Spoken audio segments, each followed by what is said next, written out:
Michael Carter, running back. Ashton Davis still dealing with the hamstring. DJ Reed's dealing with a personal matter. It's not going to affect his Sunday.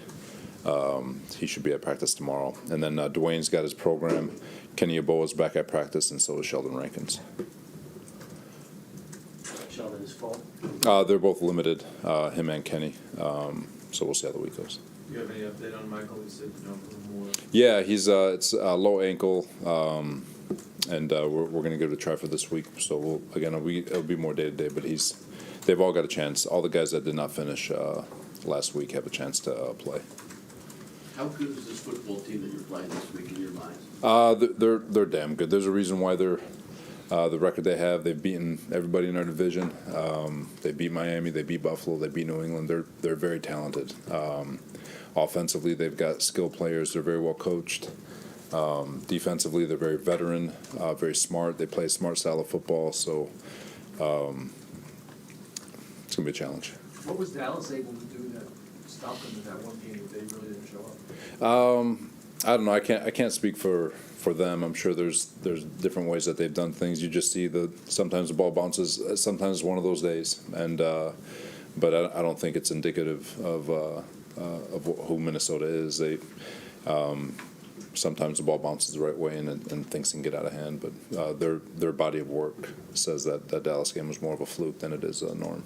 What do you think makes Justin Jefferson so special? He's got elite speed, and then on top of it, he's got tremendous body control and strength. He's got his lower half is very awkward in the sense that it's like a basketball player who can cross over dribble. He can work outside his frame and create separation. So he's the total receiver. He's pretty damn good. Is that something that your secondary seems to relish going against those kind of players?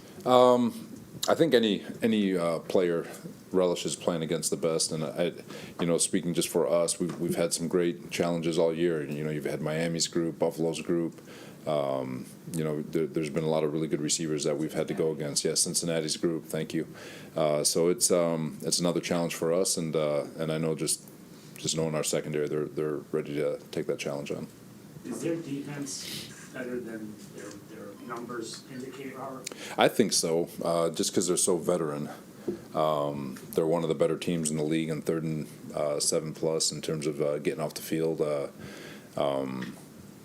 They're winning. You can't win football games without having at least a somewhat good defense. And so while the pass numbers are what they are, that just when you look at the actual tape, they're a lot smarter. They're a lot better than what their stats say. How much progress have Jermaine and Michael Clemens made? How much better are they right now than when you first got there? They're doing. Both of them are doing a really, really good job. It's a blessing in disguise for them, because the not so good blessing is the fact that they're in a really good defensive line room. The blessing is that they can kind of develop at their own pace and without the pressure of expectation. But they're doing a really, really good job. And if you Jermaine has had production in limited time. Michael Clemens playing special teams and defense and doing all the things that we ask him to do. Really excited about those two and the development that they've shown. I know you were talking about the other day of staying in the moment and not letting yourself start looking at the schedule. How do you do that personally? How do you not start going, okay, if we win this many games, we'll make the playoffs, and we have these games. How do you not start looking at? Me personally? Yeah. Too much crap to do, man. There's a lot of tape to watch, and then when I'm not watching tape, I've got 7 blessings and a beautiful wife to deal with. So there's not enough time to look at things you don't got control over. It doesn't mean that when you're sitting there you don't take a peek to see what's ahead, but you quickly gotta it's like I said, you acknowledge it, you know it. It's not like it's an elephant in the room. It's not like you're not going to acknowledge it, but none of it matters at the end of the day. You gotta quickly refocus back to what's important, and what's important is this moment. Does anyone bring it up to you, friends or your brother, when you're talking to them? Oh, the family, yeah. Even my kids, yeah. They're all. Everyone's excited, and everyone should be excited. But it's the hypotheticals and all the scenarios that those are great talking points for the outside world. We just got to stay focused here. But how do you process this game with the fans saying, and it's true, this is the biggest Jets game in December, in many years. So do you talk about that with your group at all, or is it? No, because next week will be the biggest game, and the week after will be the biggest game, and it's just going to keep, that when you're playing for something, every game's the biggest game, and that's why you train yourself from when we first got here. This is a championship game because it's the next game, and the next game will take care of itself, and you have to have that mindset to treat every moment like a championship moment. So when you get to these moments, it's not bigger than it needs to be. It's normal, and I think our guys have done a great job preparing themselves for this moment to be able to attack these weeks the way they need to be attacked.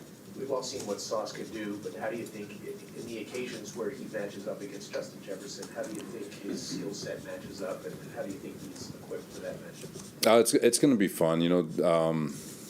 Ahmad Sauce is the ultimate strainer. Him and DJ, they strain and they play very, very, very hard. Not to say that they haven't played anyone that's hard, but that plays hard. But I'll put our guys up against anybody. Now those guys are freaking good now, and it's going to be a great challenge. But like I said, I think it's a challenge that our guys are excited for. Robert, you had DJ in San Fran, right? How is he different now, and can you talk about the type of impact he's had on this defense? DJ's been great. I screwed that one up because we tried to make DJ a nickel-free safety, and credit to Seattle, they put him at corner, and he's flourished at that position. And but the mindset's still there, the tenacity, the intensity, the strain, all of it's still there. He's really found his home at the corner in that right spot, and just thankful he's here. Could you just following up on DJ, when free agency started, could you just walk us back to that? Like, was he like the number one cornerback target for you because you knew the obvious familiarity, or were there other guys you were looking at? Or how Yeah, did it play out? we had our rankings or whatever, and then that's where Joe takes over. Obviously, he's we put our input, and Joe and his staff do such a great job, and just understanding how everything kind of fits from a global standpoint, because coaches want every high price free agent, but there's a budget that has to be had. But no, he's definitely one of the main targets from free agency and the entire class we brought in, and thankful we were able to get him. I would think Joe and his staff would lean on you because you coached him. Yeah, for sure. Joe. I mean, they have a pretty cool system. There's a lot of people they talk to, and it's just not me, but there's other guys who know him, and who they're familiar with, that has had contact with all of our free agents. But for sure, knowing his character, what he stands for, how hard he plays, the type of mindset, guys who love the game of football, guys who who aren't going to take the money and run because you know what he stands for, which is such a big part of the entire free agency process. Because when players get to that payday, sometimes they not to say they shut it down, but they just kind of take a deep breath. And DJ's not one of those guys, which is why you're comfortable giving guys like that free agent deals. Robert, you talked to us the other day about the defense is better equipped now than maybe last year, that Mike doesn't have to do too much. But is there something you see in him that makes you think he can handle this moment? Because it's a huge moment, and he doesn't have that much experience. Yeah, you have faith in the fact that you just watch him throughout the entire course of the week and practice, and his whole body of work since we got here last year. He's very calm, very cool, very coachable. He's got a great presence in the pocket, quick delivery, processes really quickly, and gets the ball where it needs to go. So it's almost like he lowers his heartbeat. It's not big for him, and he's been in the league now for a few years, and he's had some experiences, and he's just one of those guys. With every experience he has, he finds ways to get better and learn from them, so he can be better. And so we're excited for his opportunity, and we're all excited for him. Take a couple more. What do you look for in backup guys? Like, if you look for a guy you know is going to be like a backup quarterback, are there specific things you're looking differently than Are you just talking? Well, I'm going to go all positions. You're looking for. See, I don't. I've always said that the difference between player A and player Z. I'm not talking about the Aaron Donalds of the world. They're special, right? But for the most part, 98% of the league is A to Z, and the difference between player A and player Z is an opportunity. So you're looking for guys who can come in and start for you, period.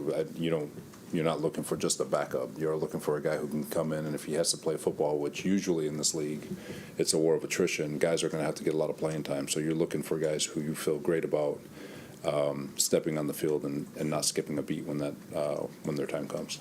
Robert, we mentioned Zonovan a lot the last couple of days, but Ty Johnson hadn't played a lot either, and he obviously broke off that big run. Talk about the way he stayed ready for you and kind of what he brings, especially with Michael Carter iffy here. Yeah, Ty's been doing a great job with special teams. He's a four-core guy, but he's also been a big presence on third down for us. He's got a big role on third down, and when MC went down last week, he had an opportunity to step in and get some carries. And he's a big back. He can hit the hole. He gets vertical. He's very fast, and excited, really pumped that he got the opportunity to showcase who he is. And we'll see how this week goes and how MC and James look and whether or not he'll get those same opportunities. But he's always going to be up on game day because of his value on special teams. Do you see James Robinson as like a week-to-week varied thing, or is his role now what it was last week? It's with that entire running back room, it's going to be a week-to-week thing.